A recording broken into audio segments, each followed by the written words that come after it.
Okay, let's talk about neutral colors. And just as the name implies, they are non-competing colors. So, colors like black, white, brown, khaki, gray, and navy, they subtly blend with other colors, making them the perfect backdrop for your outfits. Now, neutrals can be warm or cool, and because of this, it offers you timeless elegance, versatility, and flexibility.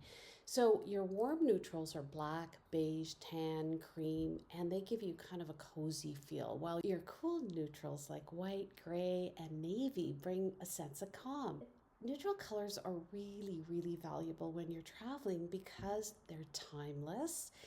They're always in vogue. Like if you see a monochromatic outfit of neutrals, they just look so sophisticated. They're suitable for any occasion. They're versatile. You can pair them with any color.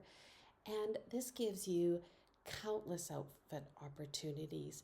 Neutrals support other colors, so they're very complementary that way. They're a staple. They allow you to come up with numerous outfit opportunities. And so when you're packing, they are the perfect base because they will make any pop of color like a purse stand out, and they are so travel friendly. So make sure you have a good base of neutrals and develop your color story from there.